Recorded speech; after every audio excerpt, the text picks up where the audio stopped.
When Christian J. Lynch was 8 years old, he ran a lemonade stand with his 6-year-old brother. When he was 12, his dad forced him into mowing lawns.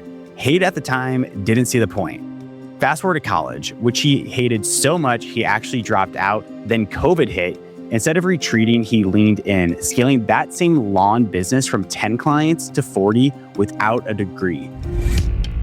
Somewhere along the way, though, he fell in love with coffee, not because he planned to, because of a girl he was dating who was obsessed with it, which I think is so funny. But that relationship didn't last, but the passion for coffee did. He wanted to build a coffee business, but the math on brick and mortar terrified him. The overhead, the debt, the risk. So he asked a simple question. Why not run a coffee business the same way he ran that lemonade stand as a kid? That question became Phase 2 Coffee, a mobile coffee cart now pulling in over $20,000 a month with no storefront required. I'm Ryan Atkinson, and you're listening to the UpFlip Podcast, where we interview entrepreneurs to hear their advice on how you can start a business too. I am so excited to welcome Christian to the podcast. He's someone I've been following on Instagram for like 3 or 4 months, so it's like kind of like an honor to have Christian on here. So Christian, thank you so much for being here. Of course, man. I appreciate you guys. Appreciate you having me on, and I love that we get to share our passion of coffee, whether it's business or drinking, too many cups a day. So it's been great. The coffee's starting to flow through my veins, so we'll flow through this combo. But cool. Let's lay the foundation. I just kind of laid down what you do, but give it in Christian's words. What do you do, and what do you do monthly? We run a private catering coffee cart business. A lot of times people ask that, and it's like, well, what do you do? And we just like to say our slogan is we take events to the next phase. And so whether it's boring black coffee, we have high, espresso, lattes, and it's more like hospitality experience, anywhere from like marketing, brand activations, corporate activations, maybe your biggest branded companies you see, anywhere down to like, B2C, private events, weddings, birthday parties, graduations. And then at this point, we average around about $25,000 to $27,000 monthly in revenue at this point. Before we get into the story of like how someone else could start this business, let's kind of lay the foundation though. I mean, you did a lot of stuff growing up. You had a lemonade stand, you're doing lawnmowers. So it sounds like you were an entrepreneur. Or kind of tell us about like your upbringing into entrepreneurship. Yeah, I was kind of forced into it, which I think is great because I don't even know if I'd be in entrepreneurship if it wasn't for that. I think I've been in this game maybe because it's like a lack of other options, or it was more the force. And what I mean by force, my parents were always just like pushing us, me and my younger brother, just to work really, really hard and just find ways to give back value. And one of the great ways just happened to be entrepreneurship. You give something that someone wants, and then they give you something in return, which is in this day of age in America or the world is money, right? And so I learned that from kind of a lemonade stand, like cookies, lemonade, Coke, selling at a garage sale. I realized marketing, if you look really cute, people tend to give you more money. I was like, okay, that's probably why my mom and my grandma put us in the front of the garage sale. Like they were marketers because they're like, we had like sold out people coming, but like we were the first ones to come in. It's like, well, what's better marketing than an 8-year-old and a 6-year-old little boy who's just trying to sell and make some money, which was really smart. And I took some from that. And then, at 12 years old, my dad started a mowing business with us and just learn like just mowing yards, working hard, the boring problems, solving problems was something I tend to learn, and then fast forward and kind of push that into the coffee cart model, I guess is the long story made short. So do you think like anyone could be an entrepreneur? It's a great question. It's like the question of like nature versus nurture. The nature is more so when you define that someone was born with that is inside their nature, right? Like you look at like if people can relate to a football player that person was always talented, or like my younger brother, that person can always sell. He was a salesman, right? And then you have nurture where, you're not necessarily born that way. People don't put that label on you, but like you saw them in middle school and next thing 10 years later, like Joe, that's Joe. Like I had no idea that Joe could play football like that now, and it's the environment. So I don't necessarily know, Ryan. That's my honest answer. I feel like every single week especially on social media, I see a lot of copy carts in certain people, it definitely surprises me. I would say that anyone can, as far as the opportunity. It's never been easier, but not everyone is probably cut out for it long term, or they have like the true willingness. And meaning people say they want to make money, people say they want to work hard, but when it comes down to the sacrifice you put their calendar, nothing shows for that. And I think rather than saying that you're going to be an entrepreneur, just prove to me in your time and your money if you are going to be an entrepreneur. That's how I kind of define it. If people have the perception of like, being an entrepreneur is hard, like there is no doubt about that. People have the perception like it is going to take like a lot of time. But once you're actually in it and like you look at your calendar, it's like, crap, I have 7 hours of meetings today and I have 12 hours of work to do. Like something's not mathing here. I think once you're actually in it, it's like a whole different ball game. But Speaking of nurture versus nature versus nurture, let's talk about the coffee cart business. How'd you fall into this? Was this natural for you to just be like, all right, let me go start a coffee cart? How did you fall into it? The nature of like wanting to be ambitious was definitely within me when I was a young person, but like the nurture part of coffee, that definitely was, if you would have asked an 8-year-old kid, I would probably say I want to be like Justin Bieber singing songs on YouTube or something like that. And I quickly realized I don't have that talent to sing. So yeah, I think it was just the entrepreneurship. So really when at that time, like 18 to 20, when I was, in the mowing business and kind of graduated high school and in college, I remember being in classes at an A+ program. And I was like, man, I'm making like 2 or 3K a month mowing at 18, 19, which is a lot of money back in 2020, 2021. But like, I'm making money. I'm going into college. I'm like, none of this really applies to like making money, or I didn't see myself. I'm like, wait, so I'm going to go pay $30,000, $40,000 after my associates. What job am I going to get? Maybe a position assistant.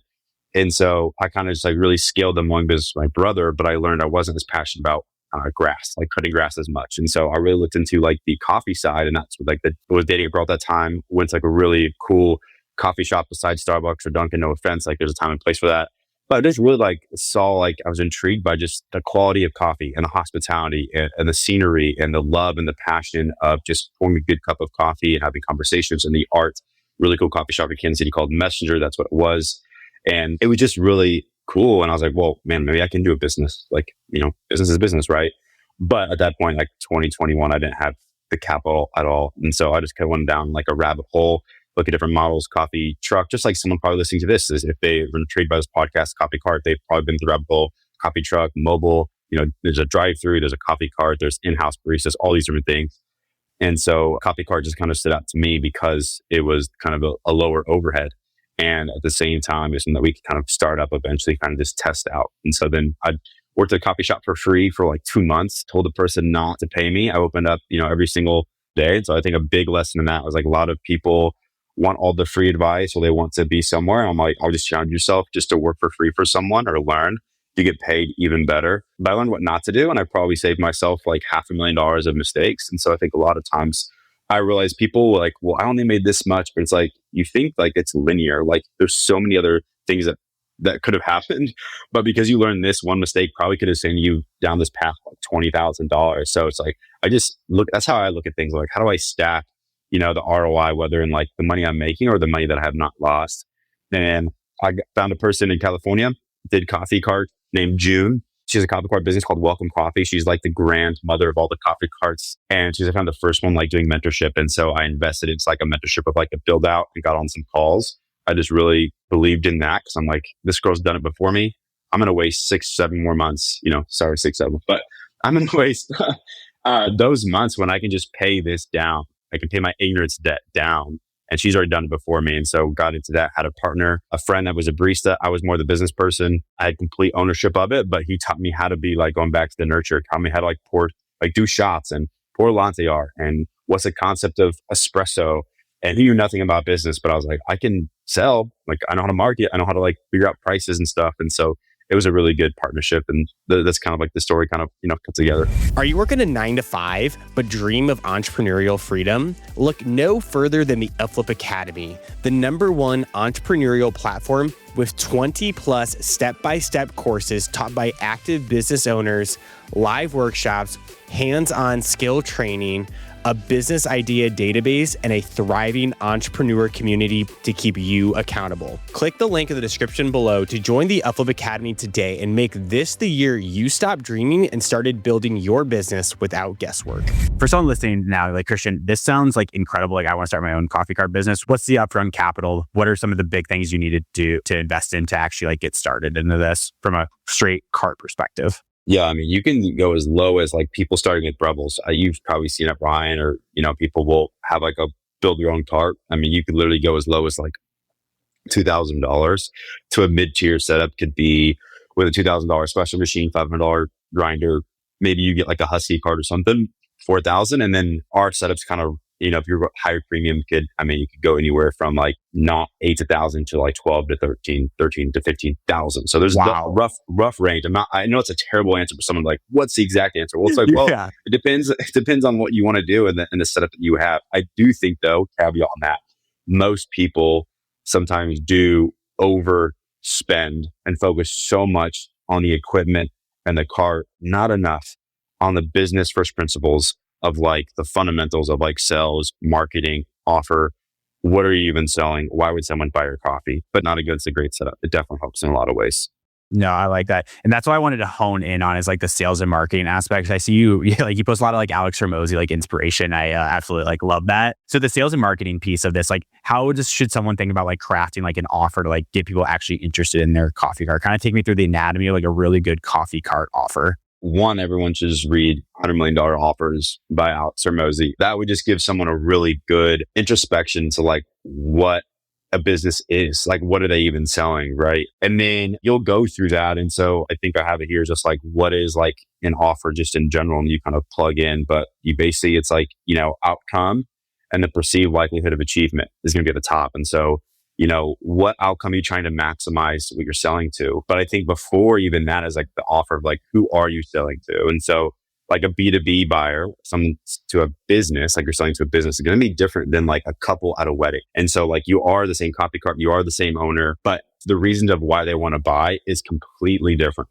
And so understanding, it's like dating. I tell people like this, like the way that you date someone, the more you can speak their language, the more that they're going to resonate with you. And the less likely you speak their language, the more that they're probably not going to want to go on a date with you. And it probably could apply to like your friends. Like there's different friends you talk about in the way that if I told you, do you want to go to a football game or do you want to go to the world's best coffee shop, Ryan? Like you might pick the world's best coffee shop. Someone else might pick that like, I don't care about a coffee shop. And so, which goes into like, you could even upsell really good offers where, but to bring it back, it's just like $100 million offers, read that, understand who you're trying to sell to. And then like what's made a bigger business. And so to give some handles, it's like, you're going to probably make more money by selling the outcome of a coffee cart of like the experience and the hospitality that someone can envision in their mind of like when you get to their office, when you get to their wedding, than trying to sell the single origin coffee beans or trying to sell why your house-made syrup is better. That makes up the offer, but that should not just be like your selling point. I like to sell the vacation, not sell the plane flight. And so it's like sell like how they're going to feel and what it's going to do for them and the experience it's going to create for them or themselves. And everyone wants to feel important, regardless if they say they want to or not. So make them feel important with that as far as this. And the two things too is like, I believe in business. You're either in the pain business or pleasure business. Coffee carts 9 out of 10 times tend to be more in the pleasure business. We're selling pleasure and happiness rather than like a waste removal or like an insurance company that says trying to solve pain. So I want to ask, so we have two different markets there of like B2B, business to business, and we also have wedding. Those are definitely like two different personas. Walk us through a quick exercise, starting with the B2B on like how you would think about like going to market, going after like B2B, and what does that even look like? Let's start with B2B, then we're going to dive into weddings. I want to give both perspectives here for the audience. So let's start with B2B. What does that exactly look like from just a business perspective, and how would you create a quick 20-second offer for them? Yeah, B2B is going to be heavily on proof, right? And so these are probably mass companies. I'll just pick an avatar of like, say you're hiring, Google wants to hire you, right? A big name. If they're hiring for like a company culture event, you really want to gear towards what would a company culture want from a coffee cart? And what will be all the bad things? This is easy.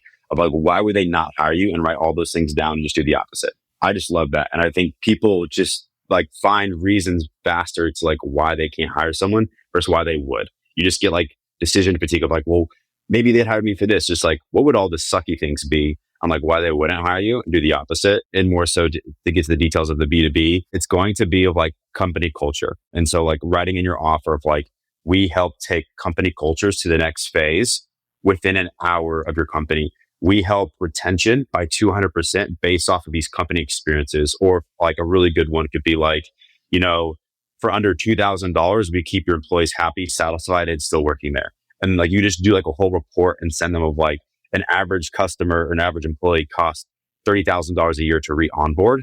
And so it's like by investing, 4 times a year, there's another added thing where we save you money. So would you spend $8,000 to keep a $30,000 cost? It's like the math.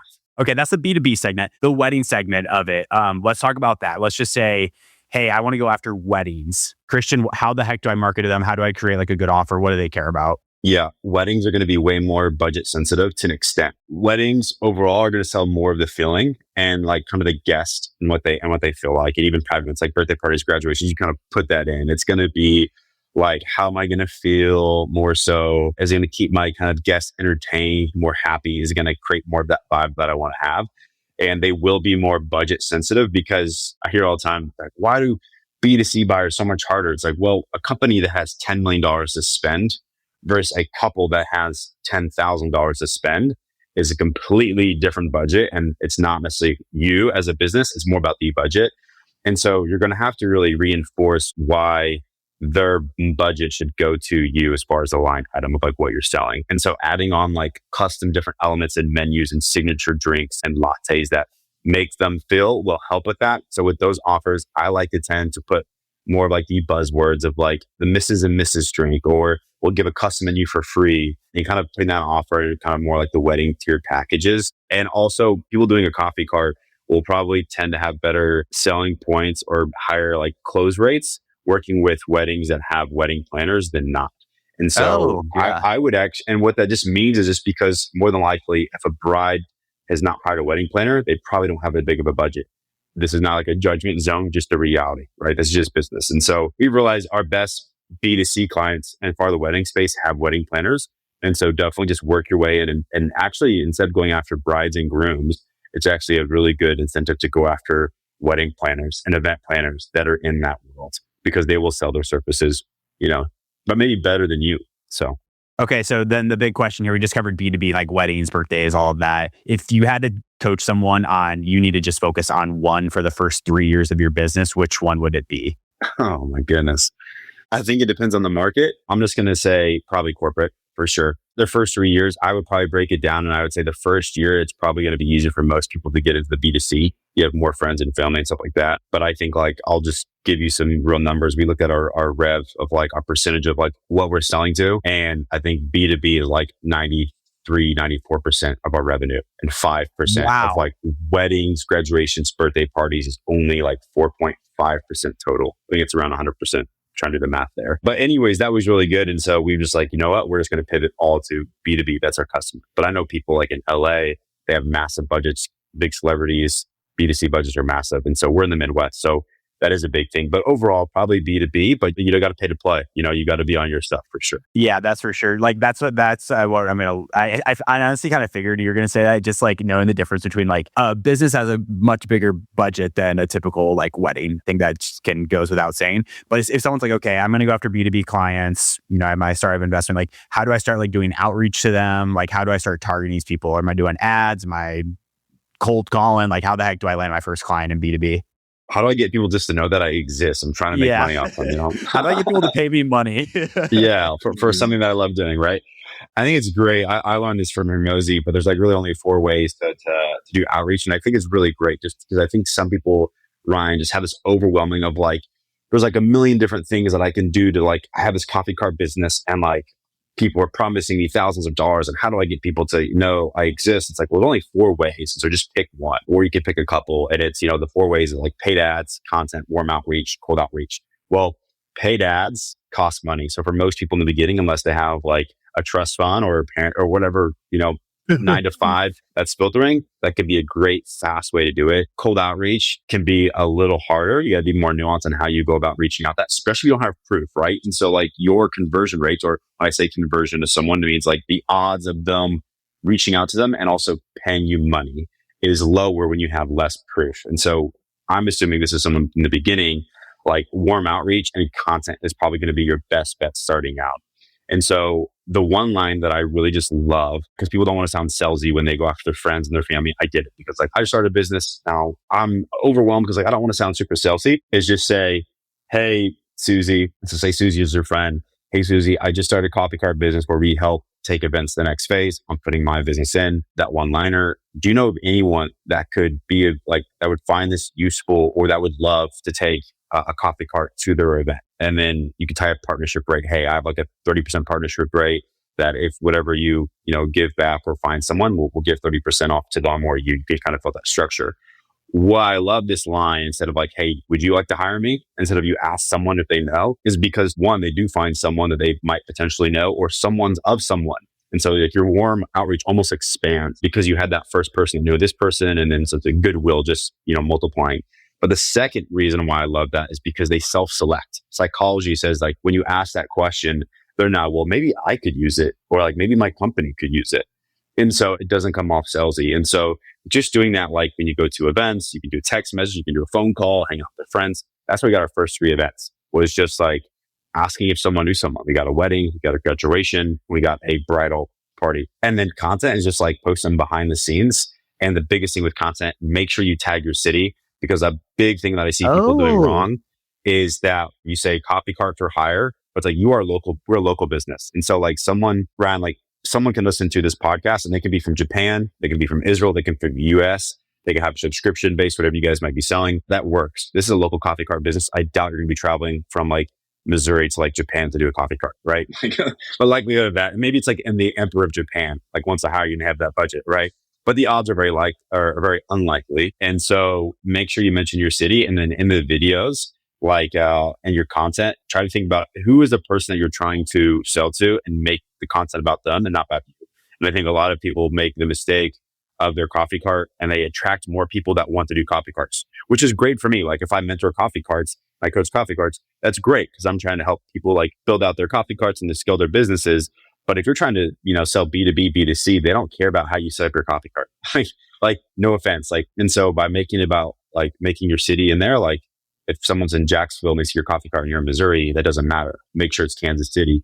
Put it above, hey, serving a private event in Kansas City, Kathleen Angus company in Kansas City. And so the algorithm starts picking up on that. So that would be some of my tips. That's a really good tip right there. I encourage people to go back and listen to that. So what's really interesting about this conversation, and obviously it is going to be tailored this way, but like we've talked a lot on the business side of like coffee carts, but obviously you need to like serve a really good product. And we're not going to talk on this podcast on how to get like a perfect grind or course size or anything like that.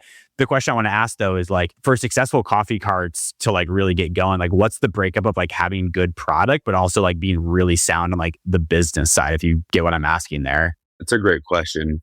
I think you'll never make less money if you have a good product. And so that's how I kind of look at it. I think if you look at the studies of like Gen Z, I know it sounds so bad, but I'm going to say this is just the truth, is that Gen Z and the younger generation, that's like the Dutch Bros and Seven Brew blowing up, and like the Chamberlain coffees, like they don't care about the farmer. They just don't. It's not like they don't care because like they're trying to be mean. They just don't. And so what they care about is the vibe and the experience of how it makes them look as far as the brand goes. And so it doesn't mean you don't care about your farmer. You just want to make sure that you push the marketing of like the vibe and experience of why someone will want to grow. I think the product matters a lot, but it matters more about how you market it. But what's amazing is like some people will look at that and like, well, I get it. Like, well, I see this company, Dutch Bros or Seven Brews, and their coffee's terrible and they have Monin or Trani syrups, and like they're making this much money. It doesn't have to be true for you, but you can take a piece from their business that you like, their marketing, and attach it to your product.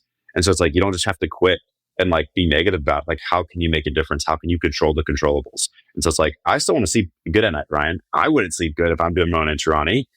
And you have to look at the outcome of like, are you okay with making less money? And if it is, then good, that's your standard. So you keep the standard. A good product will never make you less money. And I like to say, like, if you're trying to go against someone, try to scale, really build a good coffee cart business, it's another advantage to your offer, right? And so it's like I look at like my business and how we've become number one in our city is not because of one golden bullet. It's small little silver BBs just added up little by little and how we stack that makes our offer and how we stand out to be number one. But so like you talk about like the vibe and like, the branding that like the Dutch Bros gives off or like other coffee shops. How do you do that with a coffee cart though? Because you don't have like a store where people can like, go read the Odyssey, go read that book and like sit with like a fireplace next to it. Like you can't really do that. So how do you do that with like a coffee cart? Like how do you create that vibe, that energy behind it? It is a good thing to note that it's different than a coffee shop, like your community. And so your community, there's always communities. Your community just looks different. And so instead of like a coffee shop's community is going to be the whole like city of like, 15, 20, 30,000 people. Same with Dutch Bros and Seven Brew in their local cities. Your community is going to be like 40 to like 90 corporate planners and event planners and like wedding planners. That's who you're selling to. And so it's more like higher ticket, but those can still be your community. And so like revolving around the things like if you're doing outreach and you have some clients, what do they love? And so maybe it's like giving them a gift card to like a local coffee shop. Maybe it's dropping off bottled lattes to them and building that community and always advocating like, how do we make these event planners, these companies, how do we make them feel special? How do we make their job feel really awesome? And how do we show up for them and show off for them? Because they're the ones making these decisions for us to be hired and always facilitating. So I think it's a good way, because it's just taking that coffee shop. So instead of like the 10 to 50,000 people, it's like 50 to 100 people, right? And so we have a business that does obviously well with high margins, but we don't sell thousands of people. We sell like literally 100, 120 people a year. And so building that community base and like the small things that they love and appreciate and showing up and having check-in emails, how are you doing? I know that might not be scalable, but like, let's just focus on making money first besides like being scalable. You guys are only selling to like 90 to like 120, 150 people like a year. Like that's what's so crazy to me. Cause like when I was thinking about this, it's like, oh, you sell like individual cups to people, like, you're doing 1,000 transactions. Who you're really selling to though is the community planners and like the wedding planners. That's like the core audience of it all. This is no pop-up. So phase 2, our business, something that, we're in and that I teach is like just private events. And so we don't do any farmer markets. We don't do any pop-ups. It's a different business model. You can kind of do both. The pop-ups and farmers markets is going to be more similar, like where you can do more merch lines and stuff like that, like a coffee shop. And so, yeah, a lot of people get into doing coffee cart. And if they really want that community, like a coffee shop, they might actually like hate the coffee cart because it's just different. And so there's a different avatar that you're selling to. So yeah, we could do $200,000 a year in rev and make the same amount of profit as a coffee shop doing $1 million very easily. And so like people might think about that and be like, holy crap, like that's why it's like hard. Not that I mentioned my rev. It's not like and I need to make up for it. But, I know the coffee shop owners that do, 5 to 6x our revenue, and it looks really good. And they really do a really good job. But like we make the same amount of profit and our revenue is like 4 to 5 times less. So just different model. So what are your like biggest expenses then? Because obviously you don't have to pay for like rent or a lease or anything. So yeah, what are some of like the big expenses people should know? Yeah, biggest expenses always for a coffee cart is mostly 9 out of 10 times going to be labor. Finding people, training them up and getting the events of like the hour. The COGS are actually not too crazy if you price right. A lot of coffee carts do underprice. Underpricing, I don't like the word underprice. I like the word of like strategizing partnership rates and building that up. And so like discounts are okay. I don't like the word of that because most people are just doing it wrong. There should be a strategy behind why you're giving discounts and lowering your rates. And there should be a strategy by like being done with that or like having that at a certain time or a certain client, depending on what they're getting you. And then, obviously machines, but like that's the same thing with like coffee shops. We're looking at investing into a warehouse. You didn't have to have it. Different cities and laws are different about what you're serving in coffee carts and how you handle things with like, mobile food permits. I'm not going to get into that because there's a whole bunch of stuff. It's a rabbit hole. And I don't know, I'm in a different city than a lot of other people are in different cities starting and, growing their coffee cart. But some people have warehouses, some people don't. It just kind of depends. But that's going to be another overhead if you get into that. But that's the great thing about the models. Like you don't necessarily have to have that. And so if you're have a house or an apartment or small little, 200 or 300 square foot place you can rent out, it's pretty affordable. It makes it way different than someone a coffee shop owner like, I spend $4,000 a month on my rent, just my rent, crazy, just to break even.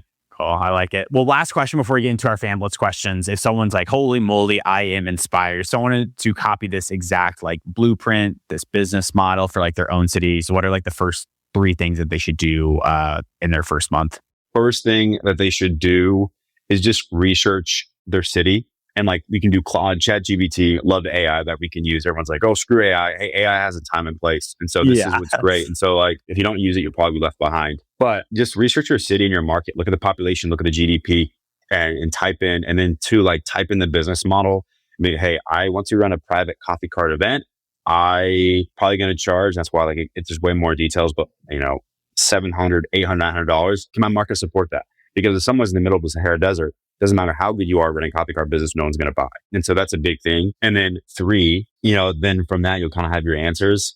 And then I think it's just, there's coaches, there's YouTube videos, find people that have kind of done it before you reach out to them, be willing to invest, work for free, and go to coffee shop, figure out if you can partner with them. You learn a lot. So I think those would be like the top 3 things that I would do if you're trying to start out. I love it. Well, people go do that and go copy the same blueprint here. But Christian, let's dive into our fan blitz questions. And these are questions submitted from our community. Listeners, if you want to join in world-class entrepreneurs like Christian, email us at podcast@upflip.com to get your questions submitted. But Christian, ready for our last 5 here?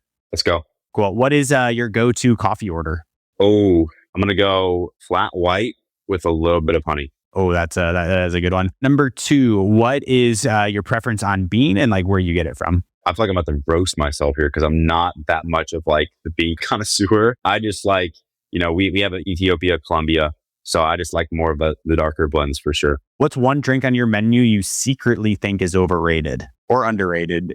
So for us, secretly overrated, vanilla latte.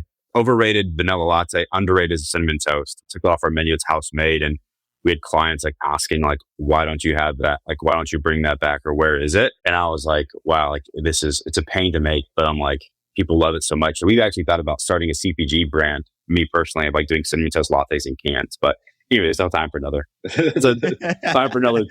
I love your mindset though. Yeah. What's the most unhinged corporate event or wedding request you've gotten from the cart without saying names, of course? Yeah, it was actually UpFlip. They requested it. No. Yeah. I think the most unhinged is for us is going to be like the way that you load in. So what they're asking for.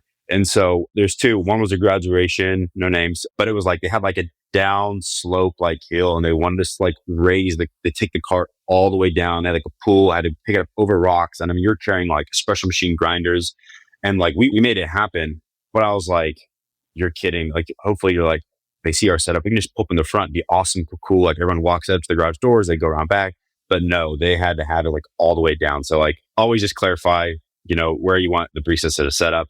Another one was, I'll say, a massive museum. And so we had to go like background checks. Oh, like, wow. This is for a wedding. And then we had to like pick up our coffee cart over like 15 stair steps. And this is like museum steps. So it's like, if we break something, it's probably like $100,000. So just some of this stuff, we're like, is this even worth doing this event? This is like pretty unhinged. I'm like, why are we even doing this? But you make it work, right? And then what would be the best starter machine for someone that does want to get started? What's the best starter machine? These are so hard. I'm about to get roasted if I say the wrong one. I always go with the Linear Mini. I think that is the bee's knees as far as the price. It might be a little too much. You could go with like the Luna Mini, but I like the Linear Mini because you can finance it and it'll always last you a long time. And it's the bee's knees for me. I love it. Well, Christian, you have been amazing. I thoroughly enjoyed this conversation. I love coffee and I love this conversation. If someone's like, I need to learn more from Christian, where can they connect with you and learn from you? Yeah, Christian J. Lynch on my YouTube and Instagram. I have a bunch of like free content. We're making even more YouTube videos. And that's all like direct link. If they like want hiring like mentorship, there's an easy link that they can go. They can DM me. That's a lot of times people, they go through free content just like this. They research, is this guy legit? I get it. And then you never know these days, right? But then it's like, hey, they like this stuff. They've learned a lot. A lot of people tend to make, some good money just from free content. I do have like a 75 minute video course on YouTube on like how to start your coffee cart in like 60 days. So I don't even know why, but like they can just go to YouTube, check out that video. And it's a really in-depth, video about how to start your coffee cart from ground zero. Everyone, that was an amazing episode with Christian. I thoroughly loved that conversation as much as I love coffee, and I love coffee a whole lot. But let's dive into our 3 quick takeaways. Number 1, work for free. Christian worked for 2 months just for free, just to get his experience. I think he saved like $500,000 in mistakes. So I love that takeaway. Number 2, read $100 million offers. That's the best way to get your first client, just from a straight marketing and business perspective. Then number 3, sell to wedding planners. Sell to event planners, sell to planners. Your ICP may not be humongous, but you want to be able to get in with these people. So when someone comes in and says, hey, I need a coffee cart, you're the first person they think of. Really love that. And then I'll give you another one just for fun. Sell to B2B. That's where your high ticket prices are. And you said about 95% of his revenue comes from that now. Phenomenal episode here with Christian. If you guys enjoyed this podcast, please give us a 5-star rating wherever you get your podcast. It helps us get more amazing entrepreneurs like Christian on the show. We'll see you next week. Christian, thank you again so much for your time today. Awesome. Thank you, Ron.